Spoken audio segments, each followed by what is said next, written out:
Hey everyone, welcome back to yet another episode of SAFT Podcast.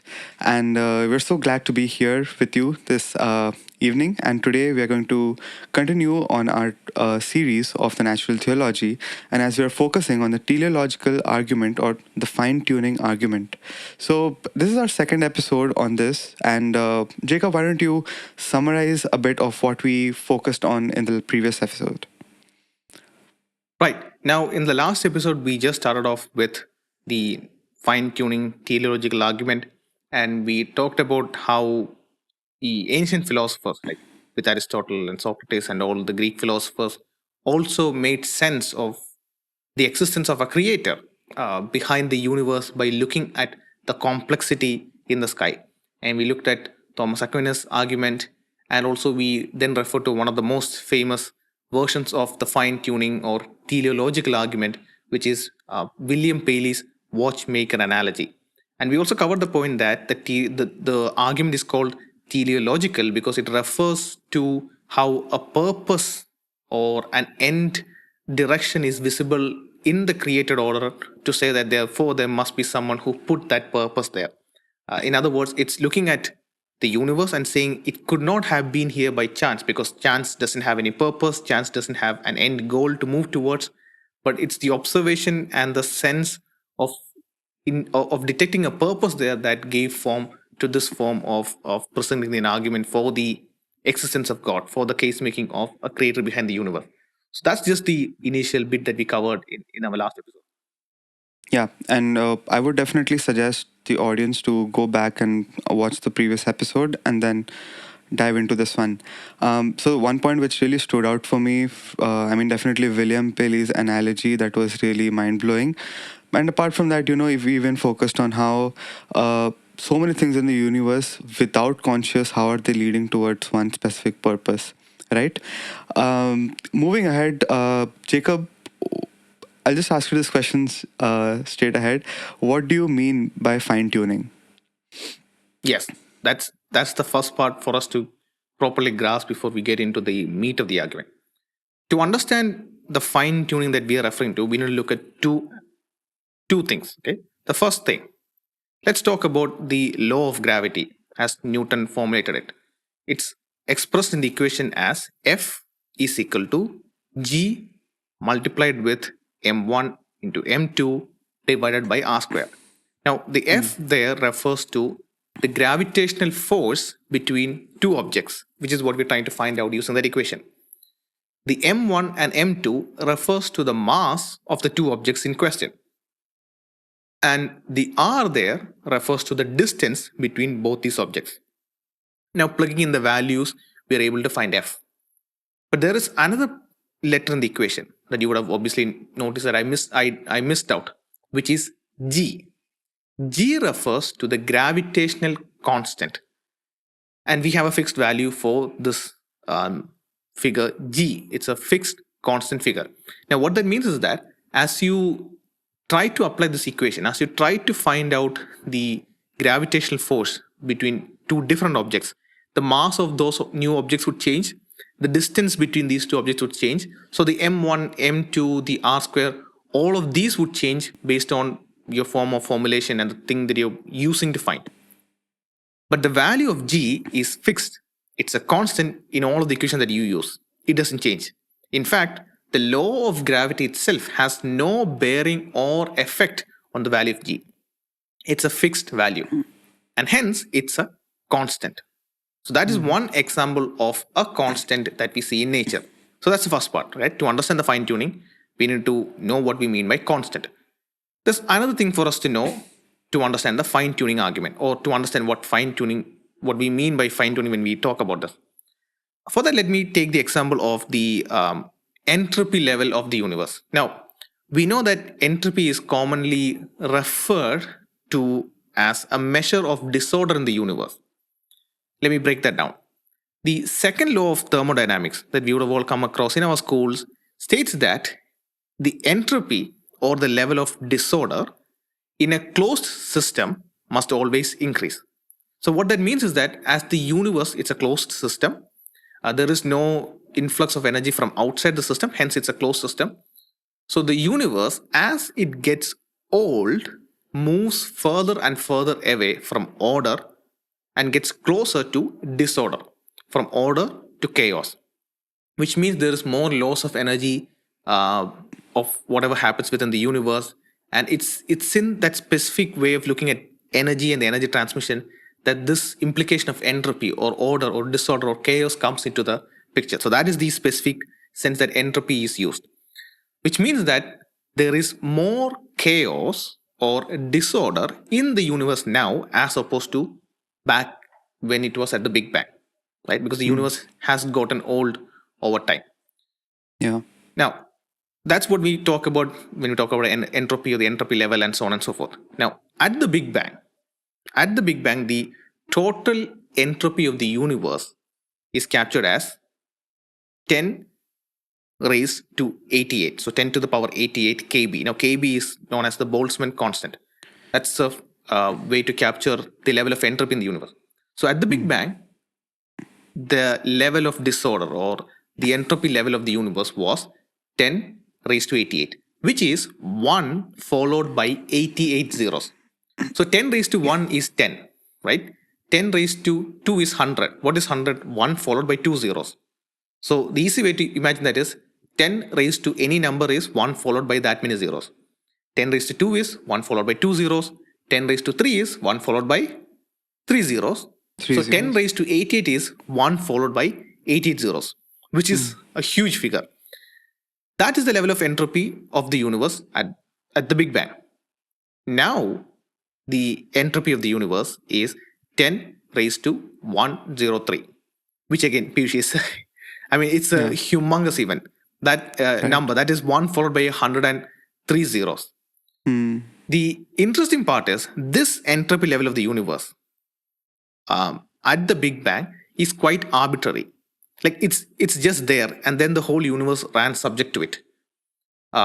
It's arbitrary in that it's pointed out that there was nothing causing the universe to have had that specific level of entropy.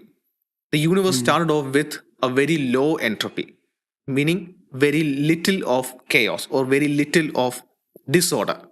Right? And then the universe has been moving towards more and more disorder and more chaos. So there was more order at the beginning of the universe. These and other such values are what we would refer to as quantities. So these are arbitrary values. Like these are conditions or parameters that were there for the universe, which under subject to which the universe runs, and the second law of thermodynamics all are Mm. subject to these entropy conditions. And so the fine tuning argument or the fine tuning that we are referring to, the fine tuning part says that small deviations in the actual value of such constants and quantities would make this universe life prohibiting.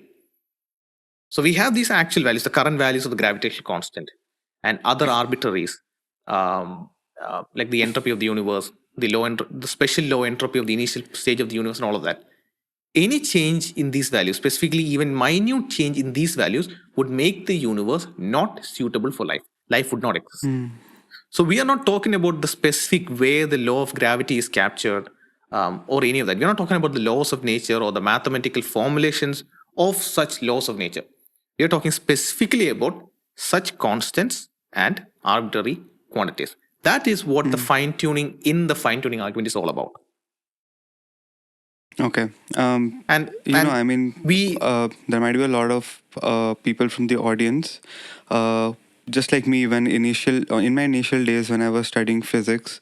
So during those days, I used to make this mistake of, misunderstanding these constants to be mm, assumptions made by physicists.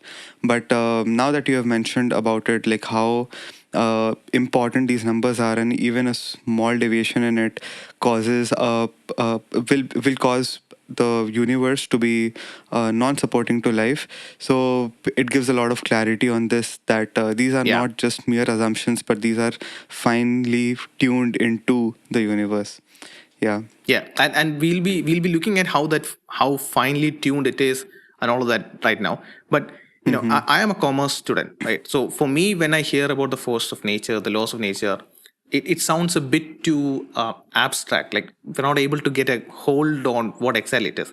Some of our audience, Mm-hmm. those who are listening, also would be wondering, gravitational constant, force of nature, like what are these? Everyone knows about gravity. That is one of the force of nature. It talks about the attraction of different bodies. It's what made the apple fall on Isaac Newton's end. It Mm-hmm. what makes Yeah. us stay grounded. The moon doesn't have it, so things, you can float around much more. Like everyone knows about that.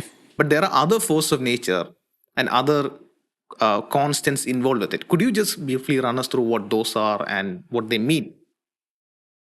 Yeah, yeah. I mean, when you told me to speak about them before the podcast, I mean, I had to go back to my school days notes and then get these out.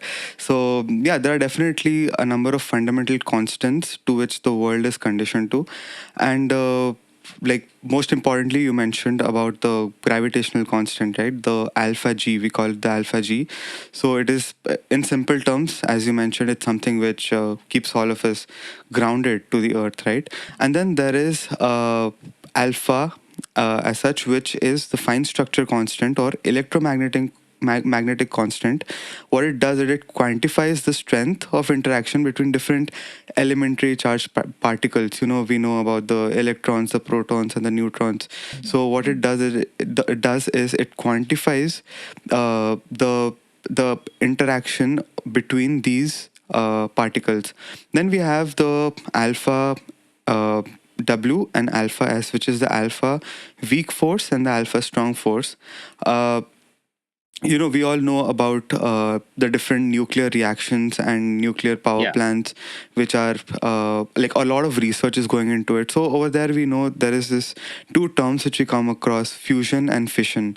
So when we play around these weak forces and strong forces and try to modify them or trying to overpower them, those are the moments when we have the fission and fusion. So if we look at the world around us, these weak force and the strong forces, what they do is they stop these nuclear reactions from happening readily. So they do play a very Right. important role. And then Yeah. finally, we have the ratio between the mass of proton and mass of neutron. We denote it by mn by me. So on a overall, I would again, like, these constants support what Jacob just explained to us, that even the minute changes in these fundamental constants are going to make this universe non-life supporting. Yeah. So for So the sun, is it nuclear fission in the sun or nuclear fusion in the sun? Do you recall what's happening in the sun? sorry. Like, do you recall what's happening in the sun? Is it nuclear fission or in nuclear nu- fusion? I it's have. nuclear fission. Okay. Okay. Yeah. Yeah. Yeah. uh, If we go down that rabbit hole, we'll be stuck there for a while. Correct. Uh, so let's, like, moving ahead. Jacob, like, we touched upon it. You even mentioned that we're going to touch upon it, and like, as you go ahead. So can you tell us, like, how finely tuned is our universe? This universe where we are in. Yeah. Yeah. Like I said, this is the Ankit, this is the meat of the whole argument. And Hmm. we're going to spend some time to try and understand this as best as possible. And I'm going to use some examples to draw out what the fine tuning looks like. Obviously, as you read into these materials, there's a lot more to go through. But Hmm. let us try and visualize what the fine tuning looks like. Imagine you have a Jenga tower, right? And we're all familiar with Jenga, these small cuboids of rectangle stacked to form a tower, mostly wood. If you make a Jenga tower of 100 pieces, and if that Jenga tower would fall if you remove one piece, then we can say that that Jenga tower is finely tuned to one part in 100.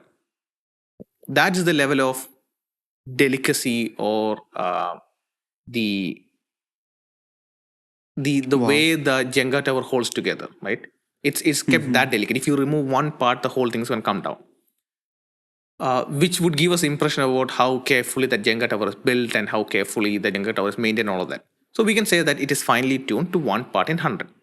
If you make a Hmm. Jenga tower of 1,000 pieces, and if it can fall, if I remove one piece, we will say it is finely tuned to one part in 1,000.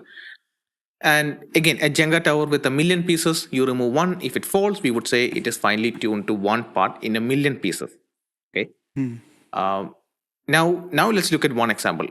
Famous physicist P.C.W. Davis, he says that changes in either the gravitational constant, which we mentioned, or the weak force constant, which you cover right now, changes in these constants, either of these constants, by only one part in 10 raised to 100 would prevent a life permitting universe. Okay. In other words, imagine a Jenga tower that is made of 10 raised to 100. That is 1 followed by 100 zeros. Now, what do we call that value? That's not a million. That's not a billion. A million is Yeah, we 6 cannot put it zeros. into words. Yeah. And actually, we can, because I looked up to see what we would call Oh, what we would refer to that. And I found I've written it down. It's called 10 duo trigintillion. And another word for that is Google. So 1 followed by 100 zeros, 10 to the power 100. It is called 10 duo wow. trigintillion.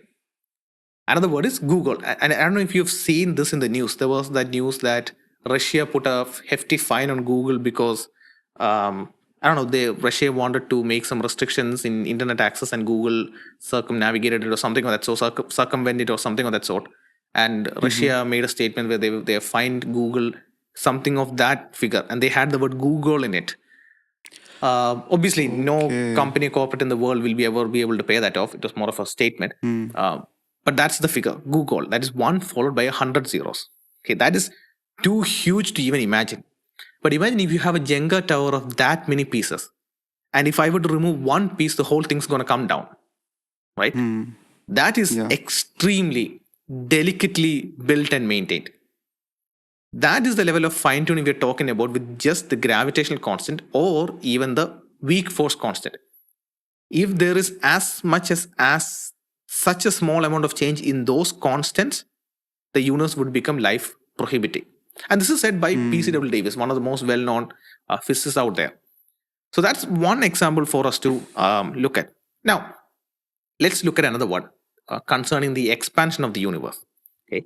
So when we're talking about the expansion, we're going to talk about expansion that happened at one of the earliest stage of the universe.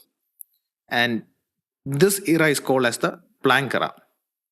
So this Planck era, how long is the Planck era? To understand that, again, let's do another visualization. Let's take a second, right? We have 60 seconds in a minute. So let's take that second, break it into 10 equal pieces of duration. So we have 1/10 of a second. Now, a second itself is really short. Imagine 1/10 of a second. So every second, 10 of such durations pass by us, right? Which is a crazy short amount of time. Now imagine you take a second and break it into 100 equally long portions. So we've got 1/100th of a second, again, which is extremely small, extremely short duration. Now let's take the Yeah. second and break it into 1 million equally short or equally long durations, which is really difficult for us to visualize, right? Because we're not able to even count each 1 millionth of a second pass. It happens so fast. Yeah. Now, let's take a second and break it into 10 tredecillion. Okay. 10 tredecillion is 1 followed by 43 zeros, 10 to the power 43. That is 10 tredecillion. So you take Wow. a second and you break it into that many parts. Okay. That duration, that individual duration is known as the Planck time. So it is not 1/10 of a second, it's not 100th of a second, it's not 1 millionth of a second.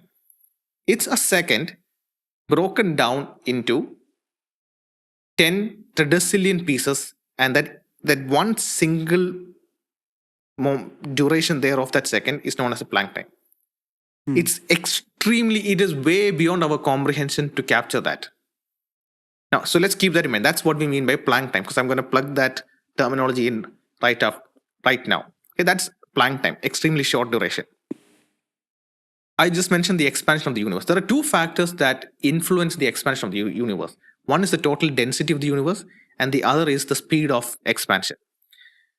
Now, at the Planck time after Big Bang, so not 1 second after the Big Bang, not half a second after the Big Bang, at Planck time after the Big Bang, right? Which is what we just mentioned, right? 10 to the power 43 Yeah. portions of a second.